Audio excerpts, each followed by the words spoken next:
All right, 26.2 is out. So what we have is essentially 3 sections. We've got dumbbell overhead walking lunges. So 1 dumbbell locked out overhead, back knee touching the ground, standing up tall.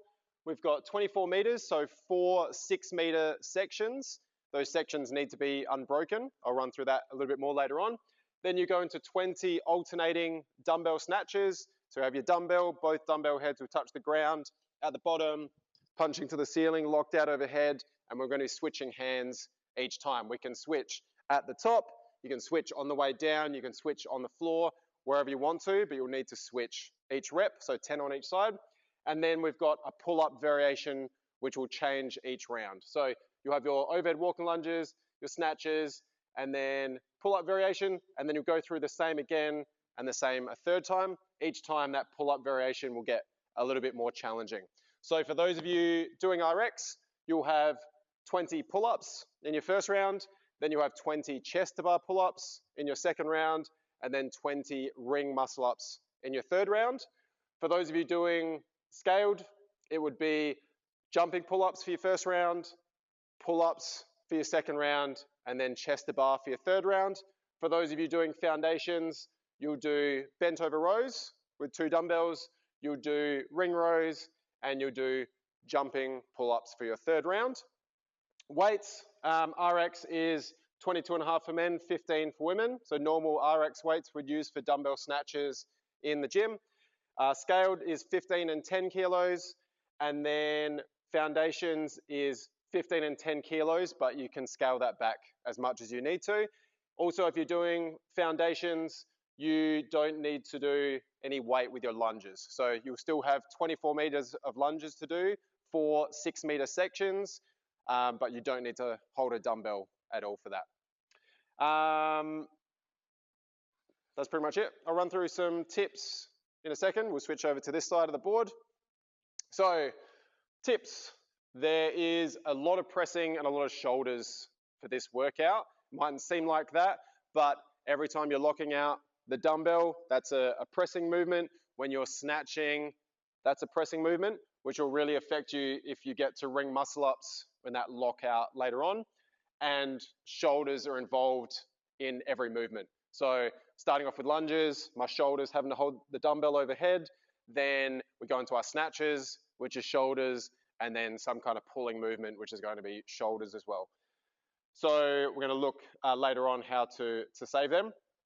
We'll go through each movement. So for your overhead lunge, lockout, while it's not required, as long as the dumbbell stays over your shoulder, your elbow can be bent, it's going to be better for it to be straight. If we're locked out, we don't have as much tension on the muscles, so it's going to be a more efficient position. If you do all of your lunges like this, these pressing muscles are going to get even more fatigued trying to hold that position. So you're aiming for a nice long overhead position. We need to stand tall at the top of each rep. We can't stay low and glide through. So as we stand up tall, hips need to come through before we go into our next rep. No shuffling of our feet. So as you stand up, you can't have a little shuffle forwards. If you do, that's a no rep. And for this, the standard for this workout, the rep is a 6-meter length. So if you get a no rep in the middle of that section, you have to go back to the start of that section. So it's a pretty harsh penalty, but hopefully that just makes you a bit more deliberate on what you're doing.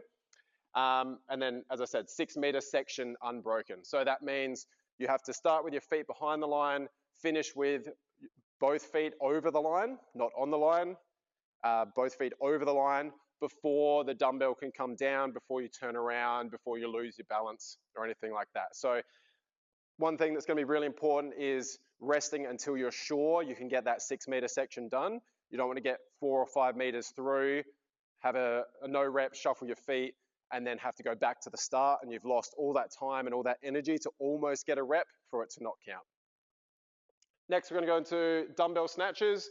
So as we said, there's lots of pressing and shoulders. So we want to try and use our legs and hips as much as we can with our snatches so that we save our shoulders for later on in the workout where we've got more lunging, more snatches, more pull-ups.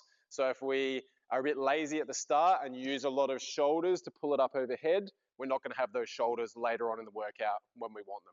So really using legs and hips, getting as much power and momentum into the dumbbell as we can so that it finishes locked out overhead. We want to punch through and lock out. So we don't want this really long kind of shouldery movement. We'd like to keep the dumbbell close, punch, get to that locked out position as soon as we can. The more time under tension in this middle section, the more these muscles are going to get fatigued. So can we be powerful? Punch, get to locked out, that rep counts. I can come back down into my next one. And then last one would be small early rests to save your shoulders. While in the first round, maybe you can do them unbroken and hold on to them. Is that smart later on? Probably not. Doesn't take very long to put the dumbbell down, stand up, take a breath or two, switch arms, or get into another small set. That's going to be more beneficial than having to rest later on because you've done sets that are too big early on. For our pulling movements, once we get to kipping variations, or even if you're jumping, a big kip or a big jump, again, to save your shoulders, be as efficient as possible, think about later on in the workout. We want to split those reps up early. We're not thinking about how quickly can I get through my first set of pull-ups or jumping pull-ups, but later on in the workout, how am I going to feel?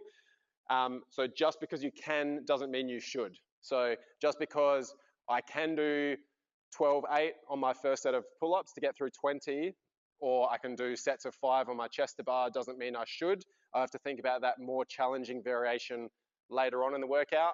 If I use up all that energy or all my good positions early on, then how am I going to feel later on versus small, manageable rests. Don't let those muscles truly get to fatigue, and then that recovery won't be anywhere near as long later in the workout. So that's it for the tips. For those of you kind of on the fence on whether you're doing RX or scaled, the open is really about testing. When we're in class, we're normally practicing, we're normally training. This is a good time to test. This might be the time where you get your first chest to bar pull-up, which you didn't think you'd do, and then you get another 8 after that. So instead of going a bit easier, missing out on that opportunity, you end up surprising yourself with what you can do when you've got the, I guess, like the pressure of a competition, but also everyone cheering you on to get your first rep, to get your second rep, to get your third rep. Good luck, guys. We'll see you tomorrow.